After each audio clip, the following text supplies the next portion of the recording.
помощ искам така да говоря върху една тема. Бог е светлина, но Бог е и огън. Що е към тези неща? Понякога ние представя за Бога, че къде, който винаги събля нашите нужди, който е така наистина. Но Библията не говори, че има и други неща, има и друга страна. Бог не е само доброта и любов и милост, но Бог е справедлив. Има и Божий гняв и за жалост понякога хората пропускат едното за сметка на другото. Сега искам да кажа, че когато говорим, че Бог е светлина, после говорим, че Бог е и огън. Това са две неща.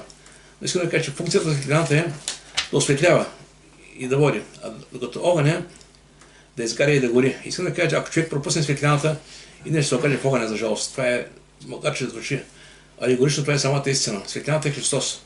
Ако човек отвори Христос и пропусне вечността, и не ще се окаже в огъня, наречено огнено езеро. Това е истината. В първа глава, 5 стих, Словото Божие казва така, относно светлината.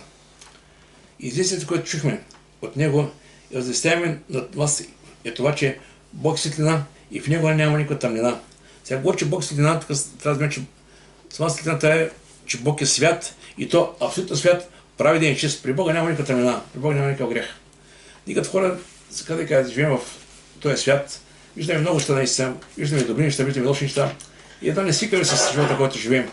Обаче Бог е свет, наистина трябва да дадем, че Божия също не се променя. Бог би така, че Бог не може да гледа благословен на греха. Ако може да гледа благословен на греха, няма да гледа Христос. Ще раземем сега в небето как сме така. И ще бъдем там. Обаче виждаме, че Христос дойде именно да влезе греха на целия свят. И Словото Божие говори, че Бог е светлина. Евреи 12 казва така. Защото нашия Бог е огън, който пояжда. Интересна работа. Имаме светлина, да стане огън, който пояжда. И въпросът е сега как да развием тия думи. Едните думи са насърчаващи, че Бог е светлината, която ни осветлява и ни показва пътя и ни дава надеждата. От друга страна, той е огън, който пояжда. И после Евреи 10:37 казва така, страшно е да падне човек в ръцете на живия Бог. Интересна работа. Мога да кажа, че да прибавя нещо. Страшно е да падне човек в ръцете на Бог непокаян. Защото ако Бог е добър, Бог е милостив и наистина Бог е нашия баща, ако мога да кажа така, и наистина това казва Словото Божие, защото не си може и сам. Но за това стават за хора, за тези, които вярват на Бога. А тези, които вярват на Бога, за тях наистина ще се окаже Бог, ще се окаже съдия. И тогава наистина вече няма да има възможност нито покаяние, нито нещо друго, което да ги спаси. В Йоанна 6:46 казва така. Йоанна 6:46. Няколко си ще прочета преди нещо. Казва така. Не, че някой е видял някой отца, освен онзи, който е от Бога, той е видял отца. Тук става дума, че Бог е наистина, ако и Бог е навсякъде, и Бог е непрекъснато светлина, и наистина никой от нас не може да похвали, че е видял Бога лице при себе. Да, Бог понякога идва в събранието. Словото Божие казва, двама трима събрани, моите име, там съм аз. И това го вярваме. И наистина вярваме това, което Бог ни казва, че той винаги се в нас, това е, което е вярно. Обаче в Словото Божие казва така относно Бог. 1 Тимотей 6:16 казва така. Който сам притежава безсмъртие, обитавайки непрестъпна светлина, когато никой човек не е видял, нито може да види, кому да бъде чест и слава. Амин. Слава да бъде Господ. Значи сега дума. Това, което е необходимо да приемем Бог, не е необходимо да виждаме. Важно да го вярваме. И това е вярата от Бога. Но Бог, макар да не се вижда, той е жив и реален и той е навсякъде. Ако не го виждаме, той вижда всичко. Това, което наистина и тя стане насърчаващо, че всичко става пред Божите очи. Какво да преминаваме в тази земя? Било хубаво и лошо, става пред Бога. И Бог винаги взима така участие да помага на нуждаещи се. Евреи трябва да кажа така. И няма съзнание, което да не е явно пред Бога, но всичко е голо разкрито пред очите на този, на когото имате отговаряме. Това говорим, че Бог помага. Знаете, евреите бяха Божий народ. И когато те бяха подросли 630 години, когато фършиха пред Бога, викаха към Бога, Бог дойде, видя и тогава чрез Моисей ги извери. Това нещо. И нещо, но за нас, като вярващи на това време, има псалми, където така, че Бог вижда навсякъде всичко. И никой не е извън Божият произведение, ако мога така. Казва така, Господ гледа от небето, наблюдава всички човешки чада от месообиталищите, той гледа на всички земни жители. Ма как става някой ще как може да гледа Бог на сега? Може да. Бог вижда всичко и никой човек не е вън от Божия произведение. Но искам да кажа, че проблема къде е? В Исаия 5:20 казва така, он се канци в темнината. Тук говори за праведността и за греха, разбира се. И на Словото Божие каже, Исаия 5:21 пророчество. Горко на онези, които наричат злото добро, а доброто зло, които считат тъмнината за светлина, светлина за тъмнина, които считат горчивото сладко, сладко горчивото. Къде едно, премисля нещата. Че греха не е чак толкова голям греха, ето не лошо, не е чак толкова лошо. Хората си да живеят в света, който си свикнал да живеят.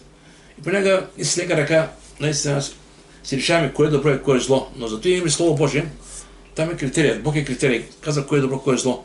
И много важно наистина да правим разлика между това, което Бог нарича като правилност и истина, отколкото това, което мислим ние. Ще кажа защо ви се. Сега Бог се ява първо като огън. Помните кога? В Моисей. Когато, при малко казах, Исус Трогала, когато израелтяните бяха под робство и извикаха към Господа. И тогава Бог слезе, чу, видя и дори ги избави чрез един човек, Моисей. Моисей беше човекът, който чрез се Бог така отдели за това дело. И сега какво стана вчера? След дълго време египетският цар умря, израелтяните пъшиха от робството и викате им от робството, висигнат до Бога. Бог чу стената им и спомни завета на си Саврам, с Исак и Яков, и Бог погина на израелтяните и се смени на тях. Искам да кажа, че винаги когато има молитва към Бога, когато се молим пред Господа, Бог е добър, Бог види и Бог не се Бог избавя. Слава да бъде на Господа. И какво става вижте? И сега в трета глава, какво става сега? Бог казва на Моисей, излязах, за да избавя от ръката на египтяните, да ги заведа от тази земя, земя добра и просторна, земя, където текат някой мед. И земята на хананците, гитейците, аморейците, фаризейците, евейците, васейците. И сега ето, викът на израелтяните стигна до мене. Още видях и притесненията им, с което ги притесняват египтяните. И тъй, ела сега, ще изпратя при фараон, за да известиш любите ми, израелтяните от Египет, да ги изведеш от Египет. А Моисей каза на Бога, кой съм аз, че да дойда при фараона и да изведа израелтяните от Египет? А той рече, аз без друго ще бъда с теб.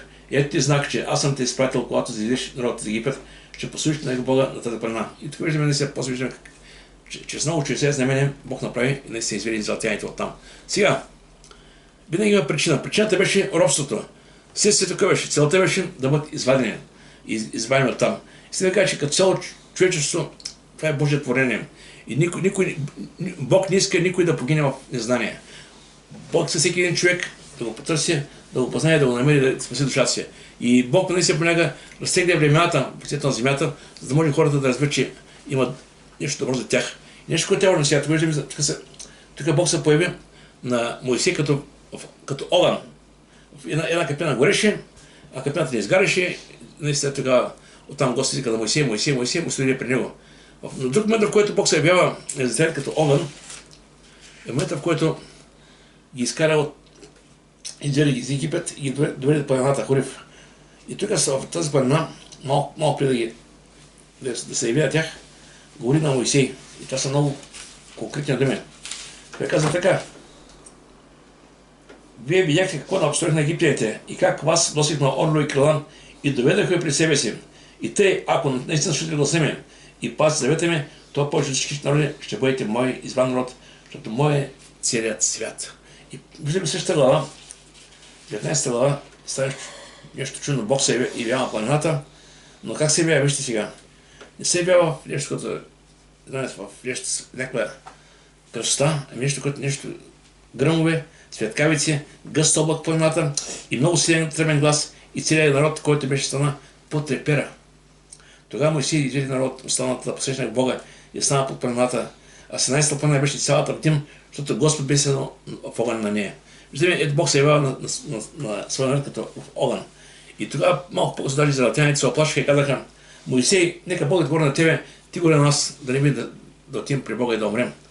И те се оплашиха и тогава наистина Моисей им каза, Бог дойде не да изплаши, а да ви опита. И Словото Божие наистина тук дава нататък как Бог наистина по честен начин се погрижи за израелтяните от момента, в който ги изведе от Египет, до момента да взеха хананската земя, той беше с тях денен като огнен стълб, а облак и беше като огнен стълб. Така че виждаме отново огъня. Сега, помните кога Моисей, когато искаше да види Бога, защото те имаха много близко общение с Бога. И тогава Моисей каза, Боже, покажи ми молята славата си. И Господ му каза, аз ще сторя да ми пред тебе цялата моя слава, ще прогласи пред тебе името Его и ще покаже милост към когото ще покаже, ще пожелая кого ще пожелая. Рече още не може да видя лицето ми, защото човек не може да види лицето ми и да остане жив. И знаете, наистина така историята, как наистина видим, Бог показа наистина част от славата си, като скри Моисей. И въпросът е, в Словото Божие ни каза сега, наистина, християните трябва да имат в сърцето си богобоязан от Бога. Ще кажа защо?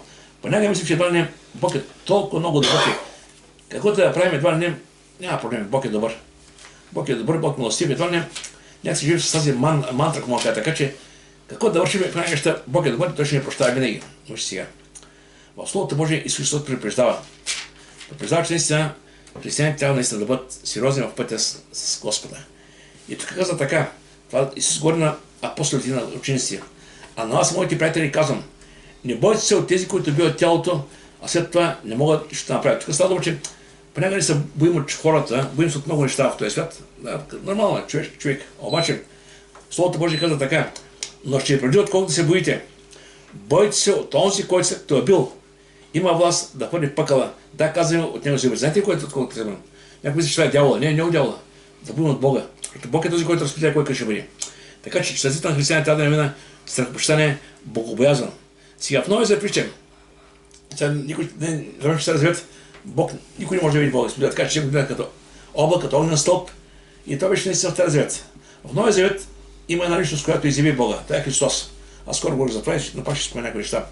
Словото Божие казва, никой, когато не е видял Бога. И народният син, който е в лоното на Отца, той го изяви. Исус Христос дойде да изяви Бог, да покаже Бог. И ако някой иска тогава ще види Бог, да погледне делата, на които върши Христос, ще да види наистина, че Бог е в това, което върши Той. И днес Бог се проявява чрез делата на хората. Различни хора. Защото Бог е същия. И тук след Словото Божие имам предвид вярващи хора, които вярват в Бога и ще вярват в Него, стават различни дела чрез Бога, разбира се. Но Исус казва в Словото Божие, аз и Отец едно сме. Тук аз ви казвам, ако някой се да види Отца, да ме при мене. И днес е така.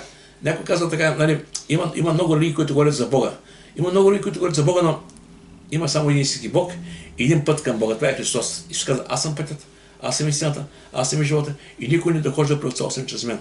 В Йоан 10:9 каза, аз съм вратата, през мен някой е спасен. И сега на другия Словото Божие казва, към мене погледнете и спасени бъдете всички седми краища. И сега ще спя 20. И тук в Словото сега каза сега, в Йоанна 10 глава, 37 си каза така, че когато той каза, аз Отец сме едно, те искат да го бият с камъни. Не вярваха, защото те не вярваха, че ще е Бог. Те мисля, че стои някой шарлатан, който ги лъже. Много те си идеите и фарисеи тогава. Но, Исус каза така, ако не върши делата на Отца си, дете ми вярва. Но ако ги върша, то макар да не вярвате в мене, вярвайте на делата, ще познаете, че Отец е в мен и аз в Отца. Сега дума, ако чуете Словото на Исус, ако гледате делата, които върши Христос, ще разбира, че той е наистина Божий син. Слава да бъде на Господа. И сега някой ще каже, добре, тогава те имаха възможност да видят Христос, да чуят Словото на Божие. Днес какво има ние като хора, да има така някакво свидетелство за това, че наистина Словото е вярно, че Бог е жив и че въобще че има Бог. В Римляни 1:20 казва така, понеже от съзнанието на света, това, което е невидимо от него, силиш вечната му сила и божественост, се вижда ясно и разбираемо чрез творенията, така че човеците остават без извинение. Сега дума, това, което виждаме, ние виждаме ето света. Слънцето, луната, звездите, планините, морето, океаните. Виждаме света с нашите видими очи. И всички тези неща говорят, че има един, който ги е сътворил. Има един, който ги е направил. И този, който е направил, той не видим за нас, но да виждаме делата. И самите дела говорят за самия него. И казва така, поне това, което е възможно да се знае за Бога, на тях е известно. Сега но той го изявява и хората остават без извинение. Няма човек, който да мина през тази земя и да си каже, добре, ако има Бог, как да го намеря? Непременно, ако търсиш Бога, ще го намериш. Амос 5:6 казва така, потърсете Господа и ще живеете. А Еремия 2:13 казва така, и ще ме потърсите и ще намерите, когато те потърсите с цялото сърце. Така че ако човек търси Бога, непременно Бог ще му се разкрие. Сега искам да кажа, неколко сигурно, където говори за огъня, като сесла в Словото Божие огъня. Сега ще кажа защо. Словото Божие каза относно изпитанията, които да преживяваме. Петър каза огнено изпитание. Сега дума, огън е нещо, което вижте. Понякога човек, който е болен, става и тръгва, така пили, карта и заправя. Но огън е като цяло, огън е нещо, което гори. И понякога човек преминава през много тежки моменти и сега какво става с мене. Обаче Петър каза, не бойте се, Защото тези изпитания, които преминавате, Бог продължава да бъде с вас. И това е нещо насърчаващо. Казва така, возимане, не се чуете на огненото изпитание. Не само изпитание, огнено казва, нещо, което е силно, изгарящо, което дохожда върху вас, за да ви опита, като че ви се случва нещо чудно. Нарадвайте се, за да с това ви имате общение на Христа, Святата Христа, за да се задавате премного и когато се яви Неговата слава.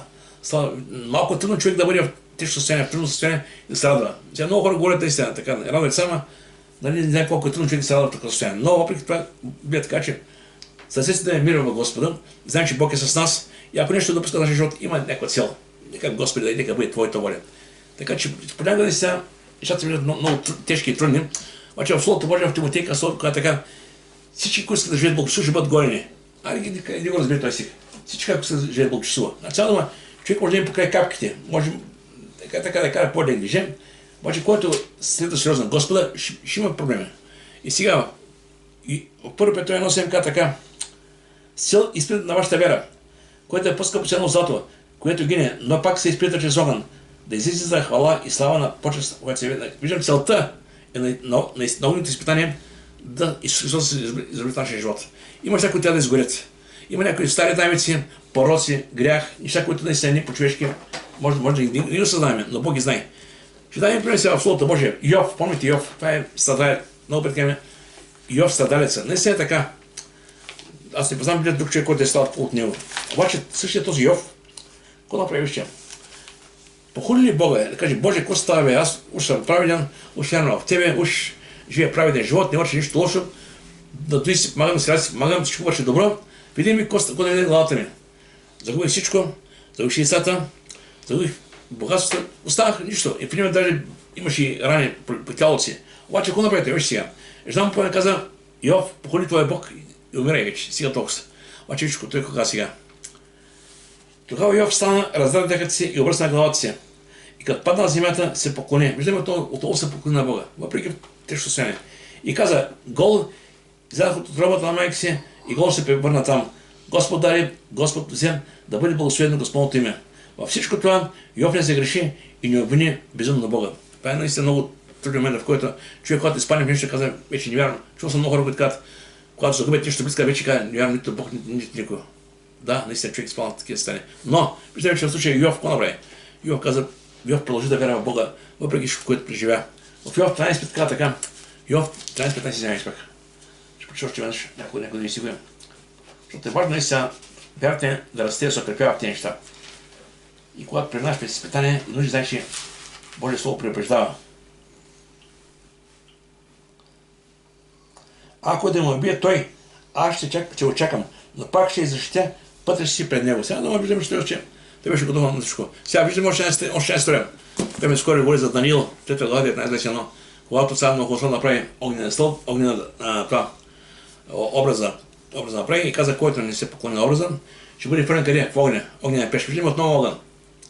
И тогава нашите хора казаха, няма да се поклоним. И тогава, когато всички се поклониха, 3 години станаха прави. И тогава, когато цар дори казаше, дам втори шанс. Обаче ти казаха, когато се поклони, ти каза, ще хвърля в огнената пеш. Даже огнената пеш беше 7 пъти по-силно на горещина. Но това не пречи на нашите хора. Те казаха, нашия Бог може да спаси и да напърли, няма никакъв проблем. И хвърлиха ги там, Бог беше с тях. Какво искам да ви кажа? Огън влияе на нашето физическо състояние. Обаче огън понякога духовно изгаря това, което е ненужно в нашия живот. И Бог понякога допуска огнени изпитания, за да може да премахне някои неща, които по този начин евентуално не може да справим. Сега, Словото Божие каза, нашия Бог е огън, който пояжда. Тук говоря нашия Бог. Не говори за някой чуж Бог. И тук говоря нашия Бог, че е огън, който пояжда. Сега дума. Ти ми кажа, че понякога има неща, които нашия живот, които Бог трябва да ги премахне. И това е начинът, по който той трябва да се хем да се прослави себе си, хем да изяви Христос в нашия живот. По-осезаемо. От нас зависи как ще погледнем всички неща. Сега, Евреи 4 глава, от 26 така. Това е един много силен стих, тук е някои хората, когато не го разбират, го взимат едно към едно. Казва така, защото ако се грешаваме самоволно, след като сме познали истината, не остава вече жертва за грехове. Тук става дума за тези хора, които продължават да правят жертвите и по този начин пренебрегват Христовата жертва. Значи евреите, те вярваха в Бога, вярваха в Христос, но продължаха да вършат жертви още. продължаха да вършат и образване. И сега дума, понякога ще искат да помагат на Бога. И тогава той им каза така: ако продължавате да вършите тези неща, съгрешавате самоволно пред Бога и не оставяте жертва за грях. На какво става? Едно страшно очакване на съд и едно огнено гледане, което ще изповеде противници си. Някой, който е престъпил Моисеевия закон, умира безпощадно при думата на двама-трима свидетели. Тогава колко по-тежко, знаеш, че мислиш, слушате онзи, който е потърпал Божия син. И знаете, сега има моменти, в които не виждаме ситуацията според това, което не са Божията милост и благодат, която иззема Словото Божие. Но има неща, които са сериозни и не се трябва да знаем, че ако не останем твърде в истината, имаме шанс да бъдем увлечени в други неща, в заблуда. И Словото Божие казва, страшно е да падне човек в ръцете на живия Бог и най-вече горе непокаян. Матей 7 глава. Вижте, тук са горе хора, които ще имат в себе си аргументи да кажат: Боже, ние бяхме, твои хора правим това и това. Те говорят, че са правили, обаче нищо не са правили, тя каже. Словото Божие казва така: не всеки, който казва Господи, Господи, ще влезе в небесното царство, но онзи, който върши волята на Отца ми. Първи ден мнозина ще ми кажат, тук говори за мнозина, които имат сърцата си, че правили нещо в името на Бога. Ама те сами си се правили. И те са много хора, които мислят, че правят много неща. Той правят, това правят, бързат дявола, правят много работи. А обаче, какво става сега? Първи ден ще кажат: Господи, Господи, не в Твое име пророчествахме, не в Твое име безсовестно гонихме, не в Твое име направихме много велики дела. Те казват, че не направили, обаче видим какво каза Христос сега. Но тогава ще заявя: аз никога не съм познал, никога. Това значи, когато Исус казва, никога не съм познал, това, че те никога не са правили нищо за името на Господа. Да, те може да си мислят сега, са правили нищо, обаче никога. И казва така: вие, които вършите беззаконие. Така че се трябва да паднем себе си в истината. И защото ви казва, що много ми се Словото Божие казва: мнозина са покаяни, а малцина са избрани. Това, че в момента някой тълна преди Христос, наистина има така уверен, че ще навет около него. Обаче, ако залетите наляво надясно, ако идете от пътя, да каже, става страшно. Защото ще има много хора, които ще имат аргументи за това, че са вършили много неща, обаче видимо ще чуят думите на Господа: аз сигурно не съм ми познал. Това е нещо страшно и затова не се трябва човек да паде себе си. В Матия 25 глава, 10 девици, помните, 10 девици чакаха Господа. Всички бяха натъкмени, всички се бяха съобличени с хубави дрехи. И видим на петте, нещо им едва липсваше им. И казаха: ние ще дайте малко от нашето масло, дайте вземете от продавачите, така иначе видим петте отиха търсят масло. Докато се върнат, тези, които бяха готови, влезаха. И тогава други се върнаха и почнаха да викат хлопът: Господи, Господи, отвори. Значи, те говорят, знаете какво говорят. И тогава той им каза: истина ви казвам, не ви познавам. И те бдете, защото не знаете един неща, който човек не ще дойде. Виждате какво казва: не ви познавам. Така че е важно наистина този, който вярва в Христос, да продължава да следва Господи и да остане с Него. Защото ще дойде време, когато ви се знаете. Библията предупреждава, че ще дойде време, когато много хора ще имат себе си аргументи: Господи, ти правим, Господи. Вижте, Господ каза: подвизавайте се и да влезете през тясната порта, защото ви казвам, мнозина ще стараят и ще могат. Тук ясно казва: старайте се да влезете през тясната порта. Защото широка е порта, този свят, който води към погибел. И каза така: тогава ще почне да кажа: ядахме и пихме пред тебе и в нашите улици получава, а той ще каже: казвам ни, ви не знаят къде сте, махнете се от мене, вие, които вършите беззаконие на правда. Виждате, че причината е, когато липсва истинско покаяние, когато истински живот, това, може да знаеш много за Бога, може да кажеш: аз наистина знам за Бога толкова много неща, чул съм Библията, ходил съм в църква, обаче само знание не е достатъчно. Необходимо е истинско покаяние или истинско познание на Господа, да опознаваш всичко. И аз се ремеси с Словото Божие така: а това е вечен живот, да познае тебе, единият истинен Бог и сред който си изпратил. А относно огъня сега ще кажем някои неща пак.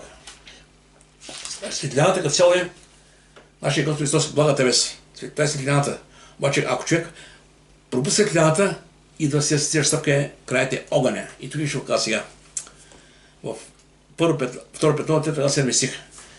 Така и същото слово: и днешните небе и земя са натрупани за огън. Виждаме, че всичко е натрупано за огън. Очаква се. За деня, пазене за деня на страшния съд и погибелта на нещивите човеци. Сега дума, всички хора, които казват, днес викат: няма Бог, или не вярват на Бога, и не жал ще го стоят върху себе си. И това е края на цялата човешка история. Относно хората, аз казвам: а това е вечен живот, да познае тебе, единият истинен Бог и след който си изпратил. А относно огъня, нещо, което е добро за нас, ако мога да кажа така, че всичко чрез огън се изпитва, ако мога да кажа така. И тук Словото Божие казва така, в Коринтяни 3 глава, ще почне няколко сега каза така, защото никой не може да положи друга основа, освен Христос, Исус. Ако някой гради на основа злато, сребро, скъпоценни камъни, дърва, слама и сено, всеки му работа ще стане явна каква е, защото Господь ще изреди, понеже тя чрез огън се открива. Самият огън ще изпита работа на всеки го. Кой е видимо, огън се ще и да изпита работа. Този, комуто работа, който е градил, устои, ще получи награда. А този, комуто работа изгори, ще предържи загуба, а сам той ще се избави, но той като през огън. Значи сега да виждам, според мен не трябва да инвестираме в нещата, които бяха изгорили. Каква е полза, примерно, като Соломон, да имаш много неща, да имаш много време да кажеш всичко се остава за очите. Така че нека нашата инвестиция да бъде в Бога и в небето, нека Бог да на благослови. Словото може да се към Бог и светлина и може да продължи нещо. И след светлината, обаче Бог е огън, който прияжда. И ако човек пропусне благата вест и светлината, един ще падне в огъня. Нека Бог да благослови.